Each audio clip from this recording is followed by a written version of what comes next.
All right. The number 2 ranked team I have going into the 2012 NFL season is, of course, the team that lost to the New York Giants in the Super Bowl, the New England Patriots.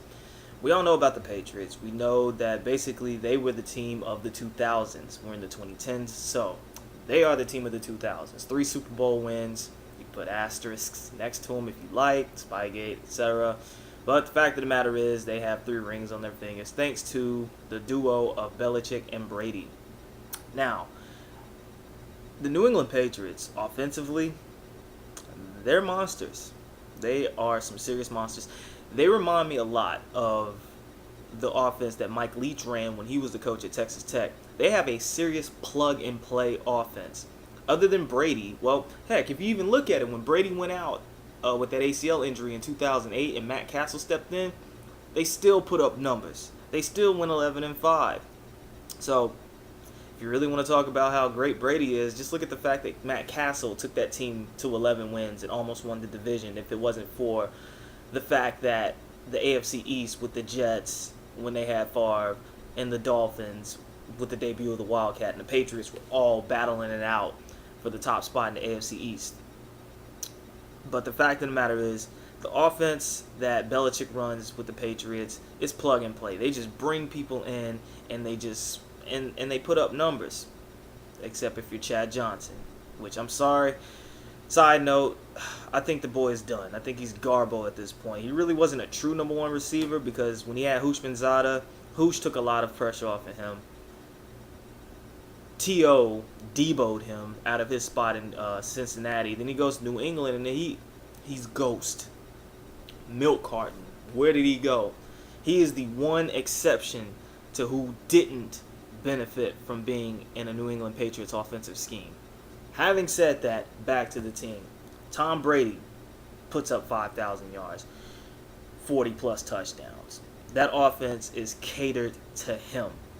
And it's easy to have offensive firepower and offensive numbers like that when you have, dare I say, the best offensive line in the NFL. You look at how much Tom Brady has to sit in the pocket to do what he does. It's ridiculous.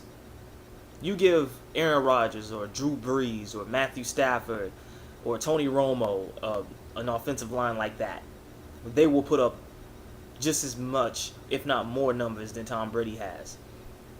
Hey, you got to give it to Belichick. You got to give it to the evil genius. That man can draft some offensive linemen, and he has. Ironically, the running game sucks. But then again, you really don't need much of a running game. You just need a serviceable one when you have Mr. Tom Brady sitting there dinking and dunking, dissecting and destroying your defense with the likes of a Wes Welker, who, for that offense, he is the best slot receiver in the NFL. Now, didn't hear from him when he was in Miami, but he is a great fit for that offensive scheme for the Patriots. Then, of course, you have the lethal combination of the best tight end duo in the NFL, and Aaron Hernandez and Rob Gronkowski, the Gronk. Mr. I just broke Jimmy Graham's record 30 seconds after he broke it. Seriously, Tom Brady has, without a doubt, 2 of the most athletically just vicious tight ends in the NFL. And knowing that he's going to have them at his disposal, basically all fantasy football players, owners, etc. know to draft one of these tight ends, if not Gronk by himself or Brady. So, offensively, that team is stout. That team is dangerous. And they just added Brandon Lloyd, who, with Josh McDaniels, saw a career resurgence, who was a total journeyman at the time until he blew up with the Denver Broncos. Excuse me. Yeah, I had to think about that for a second. He blew up with the Broncos. Then he went to the Rams when McDaniels went to the Rams, and he got numbers there. So McDaniels goes to the Patriots. McDaniels convinces the front office to bring Brandon Lloyd to the Patriots. Now, you think about that. You have Tom Brady. You have Wes Welker. You have Aaron Hernandez. You have Rob Gronkowski. You have Brandon Lloyd, who is an athletically gifted receiver. Like, I don't see him as a true number 1, but he can make some catches that'll just, like, blow your mind. So, that offense is going to be ridiculous. The running game, They don't have one, ladies and gentlemen. They haven't had a true running back in that backfield since the likes of Corey Dillon. And he was on his last legs there, but he got him a ring, so can't throw rocks. But the Patriots have never been known for a franchise running back. They haven't been known for that for years, not since the likes of Curtis Martin. So their running game is always suspect. Don't ever draft a running back from that franchise if you are a fantasy football owner. But like I said, they have an elite quarterback in Brady. They have, who is now an elite tight end in Gronkowski. The best slot receiver in the game, Wes Welker, and Brandon Lloyd. Offensively, they are going to stunt on you. However, if their offense can't move units, their defense is in trouble. Because that defense benefits off the fact that the Patriots can score so quick. That the Patriots can get a quick 14, 17 points off of 3 possessions like that. So all they have to do is just hold the fort down. But if they can't hold the fort down, they are going to get beat down. It's no question. That Patriots defense was absolutely terrible. Their secondary in general was absolutely atrocious.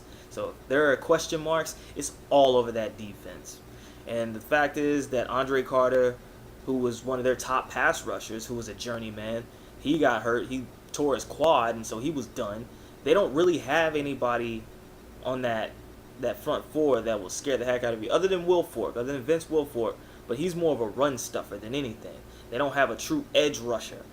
And their linebackers, milk carton if you ask me. I know of Ninkovich, but their secondary, if you want to call it that, were Razai Dowling and a couple others. Heck, they even had Julian Edelman, who was Welker's replacement when he got hurt. They had him playing corner. That goes to show you that Belichick really has it in his mindset that he can just plug anybody anywhere and make something happen. Now, offensively, yes, you can do that. But defensively, come on, son. Not gonna work. Just ask the Giants. But I have them number 2. Why? Because 1, they won the AFC. They represented the AFC in the Super Bowl. They are the defending AFC champions. Like I said, you wear the crown, your ranking is high to me. And quite frankly, they've got pretty easy schedule coming up. But they do have a couple games where, they're going to have to really buckle down and settle in. And quite frankly, the one I'm thinking about is Week 15 against the Niners and against that defense. And I'll get to them later. Their ranking is coming up maybe next, maybe not. But they will be up soon. But having said that, the Patriots are my number 2 team going in because, quite frankly, as long as Brady's healthy, as long as that offensive line is healthy, they will get at least 11, 12 wins. It's kind of like what happened when Peyton Manning was with the Colts. Guaranteed at least 10-plus wins because as long as he's behind center and Brady as well, that offense is going to be just fine. So, having said that, that's my number 2 team, ladies and gentlemen. I'll be back with number 3 soon enough.